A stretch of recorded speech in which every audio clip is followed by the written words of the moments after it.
आपल्यासोबत संजय सिरसाट सर आहेत. सर, काय सांगाल, कुठे अडलंय?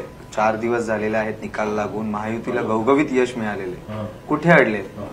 अडलेलं कुठं नाही, फक्त तुम्हाला सर्वांना माहिती, मुख्यमंत्री पदाचं नाव उमेदवाराची घोषणा होणे बाकी आहे आणि त्यासाठी ही घोषणा मोदी साहेब आणि अमित शाह साहेब करणार आहेत. आणि म्हणून लोकसभेचं अधिवेशन त्यांच्यातून ह्या सगळ्या गोष्टीला थोडासा वेळ देऊन योग्य तो निर्णय घेण्याची जबाबदारी त्यांची आहे. आणि सगळे आम्ही म्हणजे इच्छुक उमेदवारही किंवा एकनाथ शिंदे साहेब असतील, देवेंद्र फडणवीस असतील आणि आमच्यासारखे कार्यकर्ते असतील, आम्ही सुद्धा वेट अँड वॉचच्या भूमिकेत आहोत.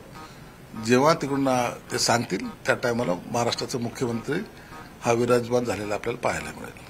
अशी देखील माहिती मिळते आहे की भाजपचं म्हणजे भाजपकडून जे देवेंद्र फडणवीस हेच मुख्यमंत्री होणार आहेत आणि जे एकीकडे पाहायला गेलं तर केंद्रातून देखील अशी माहिती आहे की शिवसेनेला जे म्हणजे तुम्हाला जे आहे केंद्रात मंत्रीपद दिलं जाणार आहे आणि कुठेतरी श्रीकांत शिंदे यांना देखील संधी दिली जाणार आहे महाराष्ट्रात किंवा उपमुख्यमंत्री पदाची. काय वाटतं तुम्हाला? असं आणखीन ह्या सगळं फक्त चर्चा आहेत, असं काहीच झालेलं नाही.